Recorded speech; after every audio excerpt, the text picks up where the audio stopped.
Douglas says, thank you, Douglas. F-15EX has a backseat because for quick development acceptance by the Air Force, the F-15Q built for Qatar was adapted. New single seat would cost more time and money to develop. That makes sense. That's valid. However, the squadrons that are getting them are not adding Wizzos. Like, you're not going to have guard Wizzos. So it'll just set empty. They'll tie them up. It'll be like the T-38, you know? You'll either fly with somebody. Give, Airman of the Quarter rides in it. Sensations.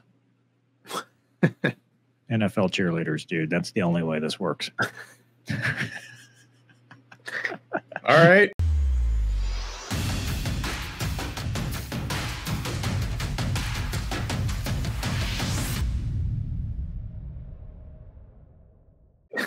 For legal reasons, hold on.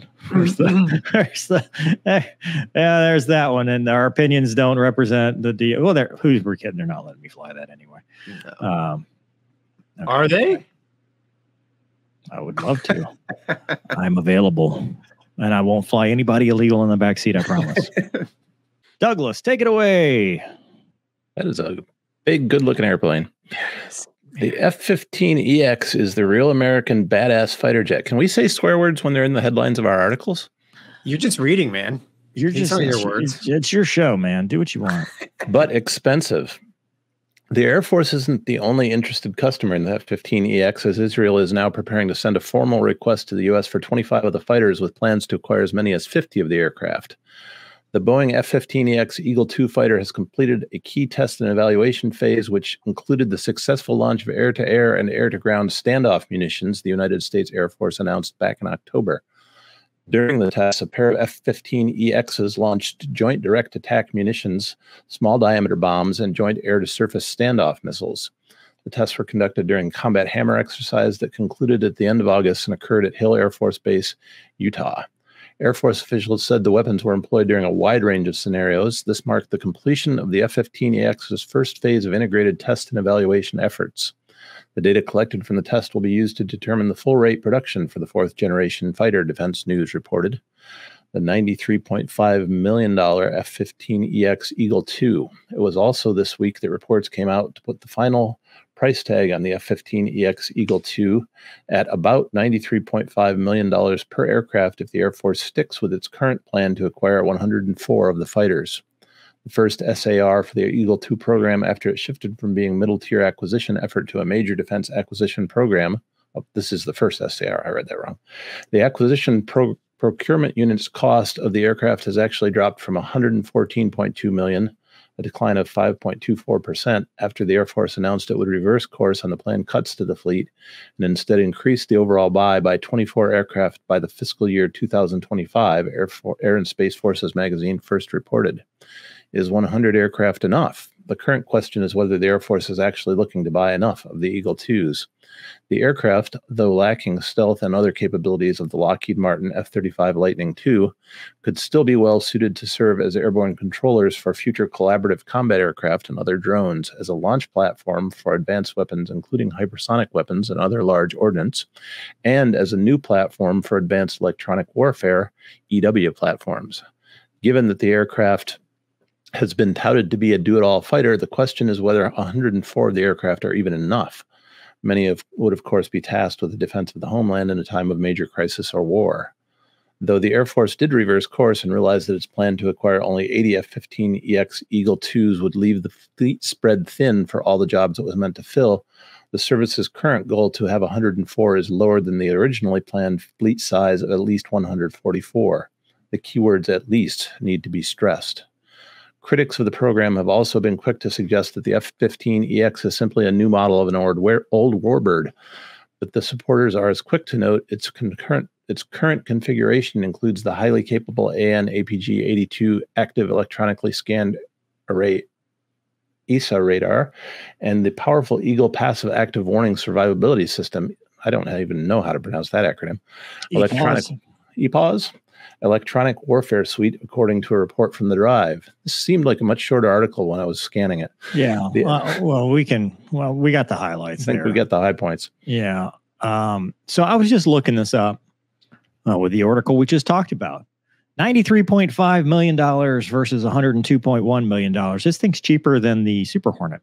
Yeah. And F-35C, which it doesn't talk about what the F-35A, which would be more comparable, but you got to figure it's in the ballpark. One of the things about this that I wanted to, thanks, Doug, we'll take that down. This has been my big complaint with the whole 5th gen thing, and I'm glad they're doing this, is because stealth technology in general, right, is kind of a day one of the war. It's your red flag. It's your, hey, we need to go in. They can't see us. We're going to take down their integrated air defense, do suppression of enemy air defense. We'll do SEED. We'll do DEED. We'll do all the stuff to clean the air picture. And now we're going to do onesie twosies. You know, now we need a workhorse aircraft. You can't rely on a 30-year-old airframe because you've got wing spar issues. You've got, you know, the spine. You've got these. We've put so many hours in Afghanistan and OIF, OEF that airframe life is not good. So you need to buy something new, but you need to buy something that's upgraded. So I love what they did with going to something that was already a proven design, adding capability and allowing it to do air-to-air and air-to-ground, and doing something that doesn't need the 5th gen. You don't need all the stealth and everything to do stuff that we still have to do, right? The Louisiana Air Guard, for example, does air sovereignty alert or air defense alert in New Orleans. Jacksonville, well, they're getting the F-35. Units that had the Eagle previously or the F-16 need something to go to continue sitting alert, and, you know, not relying on a 30-year-old airframe. It's good to have something new with 0 hours, with new technology. You know, it's still supported by the factory. There's still parts. There's still support from Boeing that you wouldn't otherwise have. So I love the idea of doing this, because you need the bulk. You need the workhorse fleet of more than just a few stealth aircraft. But I don't know. What do you think? Yeah, I mean, I totally agree with you. I'm a huge fan of mission specific. Day one, it's like in Desert Storm, right? When they first went to Iraq, guess what? They sent the F-117s in and they did their thing. Right. And then when it was time to really level their buildings, they sent in, all the big stuff. So, we poo-poo on the F-35 a lot. And the thing is, like, if you look at pictures of it flying off the carrier, or even, in the Air Force, it's got pylons on it, right? Yeah. For it to actually, yes, it's stealth. It can be stealthy, but it has a very small payload. An EX, it's like a mini B1, right? But guess what? You hit the jettison button, and all of a sudden it turns into a very maneuverable 12 AMRAAMs, dude. Yeah, that thing can haul. Yeah, dude, 8. We used to, there's the old Dos Gringos song. Wish I had 8 AMRAAMs like the Eagle. I wish I had 12. Well, yeah, and then guys will be like, well, it doesn't have thrust vectoring. Well, who cares? It's got probably carries 4 9Xs, and then he's got a helmet, right? So. And it doesn't need it because dude, we've seen the demo. Yeah, that thing is insane. It's fly by wire. Yeah, it's the Eagle is now granted, no self-respecting fighter pilot in an F-16 or an F-18 is going to lose to an Eagle. No, of course not. Even in EX, However, if someone else, a lesser fighter pilot's flying against it, they're going to lose because it's a good platform. And it's got a lot of thrust. Yeah. And, now granted, all these Eagle guys transitioning, the B word, they're going to be in trouble. Right. Having to drop stuff that hits the ground, they're all going to be culturally shocked about the idea of having a real mission, but I digress. Well, yeah, I would argue that really the only major advantage, and I don't know, it's just my opinion, that the F-35 has over the EX would be that day one LO capability. But LO it's one of those things, once they design it and build it, as time goes on, once it becomes obsolete, it's not like they can just, put a different coat of paint on. All of a sudden it's invisible again. Right. So who knows? But it's got the EPAWS thing. It's got self-protection capabilities and 12 AMRAAMs. Well, yeah, the EX, that's what I'm saying. the EX has its own way of defending itself. But what I'm saying is probably the only advantage an F-35 would have over an EX is its sensors.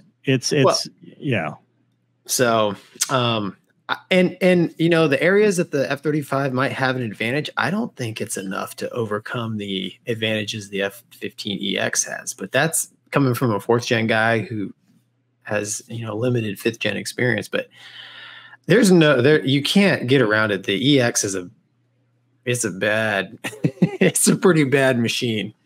Well, and it also, because it's still supported by Boeing, right? Yeah. It's a new technology.